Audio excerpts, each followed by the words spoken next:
Assalamualaikum warahmatullahi wabarakatuh. Nama saya Arjuna Rahmat Omar Amangku dari kelas 4 ya 01 dan merupakan perwakilan dari kelompok 2 yang dimana anggota dari kelompok 2 saya tulis di deskripsi video di bawah ini. Di sini saya ingin menjelaskan dan juga mendemonstrasikan bagaimana kami membuat pemrograman soket atau soket programming berjeniskan UDP menggunakan NetBeans. Oke, langsung aja kita masuk ke cara instalasi NetBeans. Pertama-tama kalian langsung buka aja web browser kesukaan kalian. Di sini saya menggunakan Google Chrome. Lalu kalian buka website Google. Lalu kalian tulis NetBeans. Oke. Nanti di paling atas ada website NetBeans-nya itu .apc.org. Ini kalian langsung klik aja. Nah, ini adalah website untuk NetBeans-nya. NetBeans itu keluaran dari Apache. Oke, selanjutnya kalian bisa baca kalau misalkan ingin baca community, participate blog, dan lain-lain. Dan untuk downloadnya itu, kalian bisa langsung klik tombol download di sini, atau kalian juga bisa klik tombol download di header. Sama aja. Nanti setelah kalian klik tombol download, langsung redirect ke page downloading Apache NetBeans versi 13. Nah, nanti emang akan langsung otomatis disuruh mendownload versi terbaru, yaitu Apache NetBeans 13. Di mana NetBeans 13 ini rilisnya tanggal 4 Maret tahun 2022 gitu. Jadi emang ini adalah versi yang paling terbaru. Tapi kalau misalkan kalian ingin mendownload versi lama, caranya itu kalian ke earlier releases, nanti bakal disuruh visit page yang ini, kalian klik aja. Oke, nanti bakal dia ngasih tahu kalau latest release-nya itu adalah Apache NetBeans 13 gitu. Nah, untuk melihat all the release-nya, kalian ke yang bagian sini. Lalu kalian find out more. Oke, nanti di sini bakal muncul versi-versi NetBeans terdahulu. Jadi sesuaikan dengan kebutuhan dan kompatibilitas dari device kalian. Di sini saya akan menggunakan Apache NetBeans 13. Gitu. Nanti kalian tinggal klik download. Nanti ada 5 pilihan link. Sebenarnya yang dipakai itu 3 ini ya, installer Windows, Linux, atau macOS tergantung dengan operating system kalian. Gitu. Di sini saya menggunakan Windows, jadi kalian pilih yang Windows. Kalau misalkan kalian pakai Linux, berarti pilih yang Linux. Kalau pakai yang macOS, berarti pilih yang macOS gitu. Di sini kan saya pakai Windows, jadi pilih Windows. Nah, nanti di sini klik link yang ini. We suggest the following site for download. Nah, yang ini diklik. Oke, nanti setelah di-download akan otomatis dia menyuruh kita untuk menaruh dari directory untuk download installernya di mana gitu. Di sini saya taruh downloads. Oke, nanti dia langsung downloading dengan size sebesar 427 MB. Nanti kalau misalkan sudah selesai installernya, kalian tinggal install aja, nanti kalian tinggal klik next aja sebenarnya sih. Jadi nggak ada spesifik apa yang harus dilakukan gitu. Oke, biar nggak bingung, saya ingin jelaskan instalasi NetBeans dari makalah yang sudah kami buat gitu. Jadi nanti setelah installernya sudah berhasil di-download, Oke nih, setelah installernya sudah selesai di-download, nanti kalian tinggal klik aja installernya. Nanti bakal langsung masuk ke konfigurasi installer NetBeans. Nah, setelah proses konfigurasi selesai, kalian langsung klik next. Nanti di sini bakal dikasih tahu gitu kayak NetBeans itu untuk apa, ada Java SE, Java EE, Java ME, HTML, dan lain-lain gitu. Nah, setelah kalian klik tombol next, nanti bakal disuruh baca agreement-nya dulu. Kalian baca sampai akhir, lalu kalian checkbox untuk yang I accept the terms in the license agreement. Setelah itu, kalian klik tombol next. Nah, di sini ada license agreement untuk Java unit. Ini kalian baca juga agreement-nya, lalu kalian setujui, lalu install dengan klik tombol next. Gitu. Nanti setelah itu akan diminta di mana kita akan menaruh folder NetBeans-nya. Dan di mana juga kita akan menaruh folder Java Development Kit-nya. Sebelumnya kalian harus install dulu Java Development Kit, tapi biasanya sudah ada sih. Oke, nanti setelah kalian sudah memasukkan directory untuk NetBeans dan Java Development Kit-nya, kalian klik tombol next. Nanti tinggal nunggu proses instalasinya selesai. Nanti sini bakal nge-install NetBeans IDE-nya dan juga menginstal JDK-nya, Java Development Kit. Setelah selesai proses instalasinya, nanti bakal muncul installation is completed successfully, lalu ada tombol finish. Nanti setelah kalian klik tombol finish, otomatis akan langsung terbuka NetBeans yang sudah kalian install.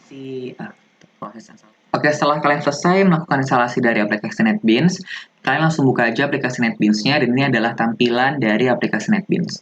Selanjutnya kita akan membuat project baru. Kita akan klik File, lalu klik New Project. Nah, di sini ada pilihan kategori, kita pilih yang Java with End, lalu projectnya Java Application, lalu klik tombol Next. Nanti di sini akan diminta project name-nya apa. Di sini kalian bebas menulis project name-nya apa. Di sini saya masukin UDP. Oke, nah di sini bakal muncul error kalau misalkan ternyata kita udah punya project dengan nama yang sama. Nah, saya ternyata udah punya nih project dengan nama UDP, makanya akan muncul error bahwa project sudah ada. Nah, berarti saya di sini masukin underscore 2 untuk membedakan. Kalau sudah kalian masukkan nama projectnya sesuai keinginan kalian, kalian klik tombol finish, nanti otomatis akan langsung terbuat project berdasarkan nama yang sudah kalian masukkan tadi. Oke, nah, nanti otomatis akan langsung terbuka file Java-nya dengan nama project kalian. Gitu. Nah, di sini ada package atau paket. Di sini paketnya langsung UDP underscore 2 karena menyesuaikan dengan nama project kalian. Gitu. Di sini kalian hapus saja UDP underscore 2, kalian delete. Lalu kalian bikin dua package terpisah, yaitu package client dan juga package server. Caranya dari source package ini kalian klik kanan, klik new, lalu kalian pilih Java package. Nah, di sini masukin package name apa? Yang pertama itu kita client. Oke, lalu yang kedua kita bikin lagi package-nya server. Oke, nah sekarang udah ada dua package client dan package server. Nah, di package client ini kita buat file Java dengan nama client-nya. Jadi nanti di sini tempat client bekerja itu di file Java-nya. New Java class, oke, masukin file buat ngoding Java-nya ya. Client UDP. Nanti otomatis akan terbuat file client udp.java. Lalu lakukan hal yang sama untuk server, tapi ganti jadi server UDP.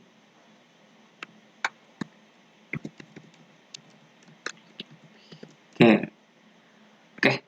Kalau sudah buat seperti ini, sudah ada dua file untuk client dan ada untuk server, kita langsung melakukan pengkodean atau coding. Nah, karena saya sudah buat sebelumnya, jadi saya akan langsung menjelaskan codingan di client dan juga codingan di server.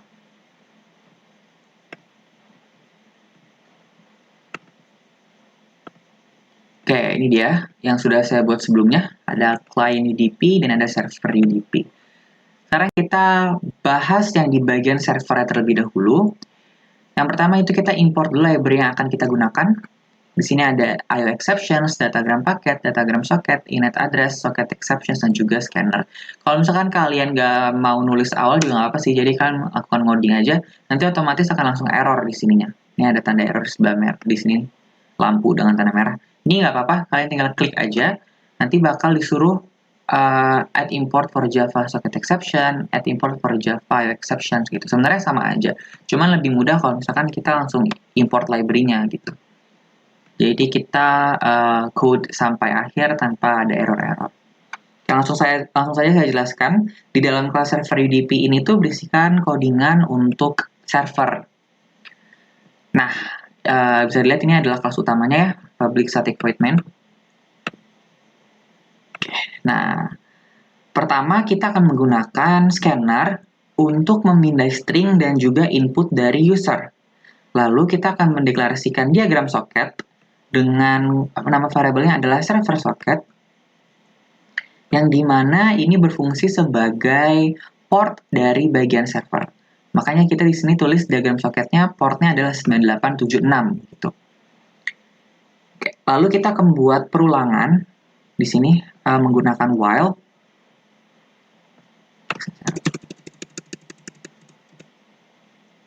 Di dalamnya itu kita deklarasikan variable send buffer untuk menyimpan data dalam bentuk byte dan juga receive buffer untuk menerima data dalam bentuk byte.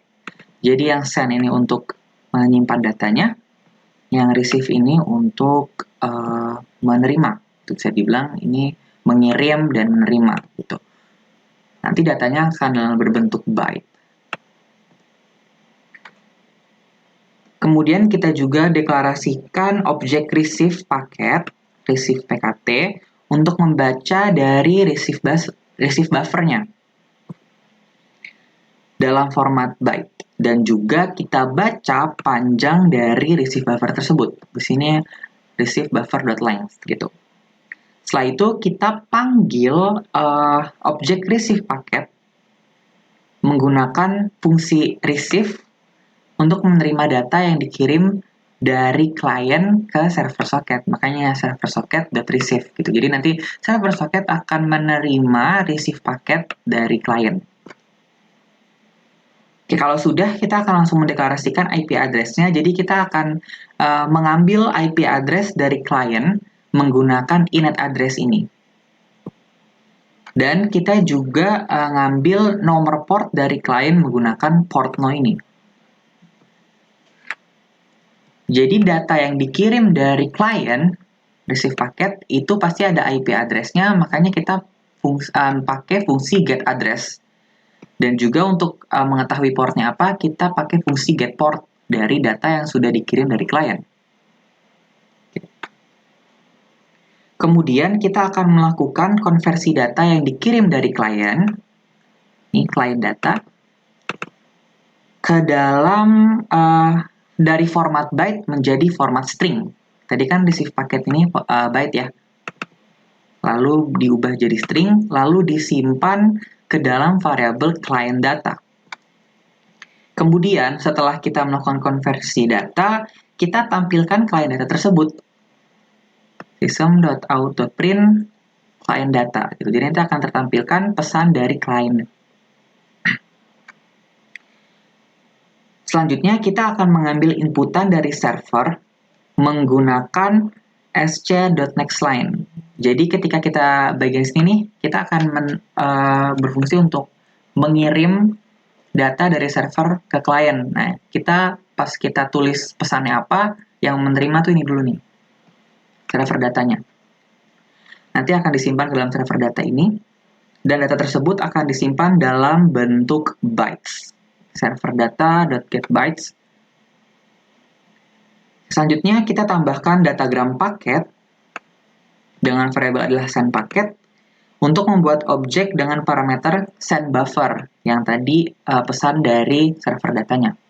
Dan juga kita kirim panjang dari datanya serta IP dan port number dari server kita. Lalu untuk mengirim data dari server itu, kita pakai fungsi send. Nah, apa yang dikirim? Yang dikirim adalah data send paket dari server socket. Selanjutnya, untuk mengakhiri proses, kita tambahkan percabangan if. Jika server dan klien menuliskan by, maka proses akan mengirim data dan proses pengiriman data berakhir. Lalu, server socket kita tutup. Itu untuk yang dari bagian server. Selanjutnya kita akan melakukan pengkodaan di bagian klien. Sama, kita import library terlebih dahulu. Ini adalah fungsi kelas utamanya. Oke. Langsung saja saya jelaskan. Sebenarnya konsepnya hampir sama dengan server UDP. Jadi scanner ini tuh untuk memindai string dan input dari pengguna. Lalu kita juga definisikan IP address-nya dengan localhost apa. Lalu kita tambahkan datagram socket, tapi kali ini karena yang di bagian client, jadi tulisnya client socket.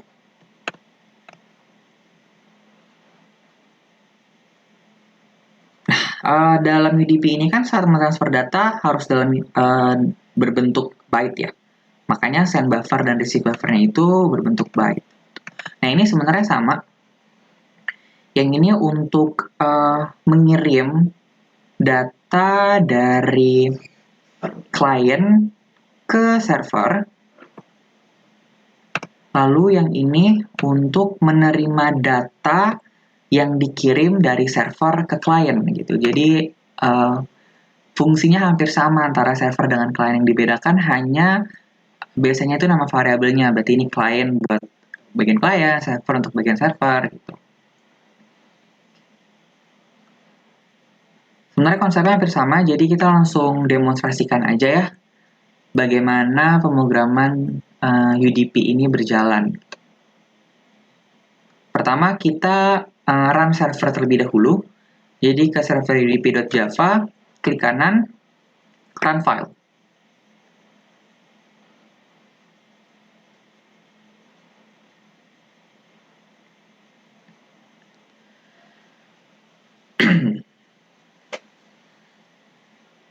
Oke, kalau yang sisi server sudah berjalan, kita run untuk yang bagian client, untuk mengkoneksikan antara klien dan servernya. Oke, kalau sudah terhubung, nanti di kliennya akan muncul klien titik 2. Di sini kita akan mengirim pesan dari klien ke server. Kita masukkan pesan, halo server, apakah Anda bisa baca? Enter. Dan kita lihat di server. Nah, server menerima pesan dari klien, yaitu pesannya, halo server, apakah Anda bisa baca? Ini adalah pesan dikirim oleh klien. Selanjutnya, kita akan mengirim pesan dari server ke klien. Halo klien, kami bisa baca. Setelah kita klik enter, nanti pesan ini akan masuk ke bagian klien. Oke, kata server, halo klien, kami bisa baca. Ini dari sisi klien. Jadi kita akan balas lagi servernya. Terima kasih. Enter. Di bagian server muncul nih pesan dari klien. Kata klien, terima kasih. Kita balas lagi sama-sama. Muncul lagi pesan dari server, dari sisi klien, sama-sama. Kalau misalkan antara server dan klien sudah bisa mengirim pesan, maka dapat dikatakan bahwa pemrograman soket berjenis UDP telah berhasil dilaksanakan. Sekian dari saya, kurang lebihnya mohon maaf. Wassalamualaikum warahmatullahi wabarakatuh.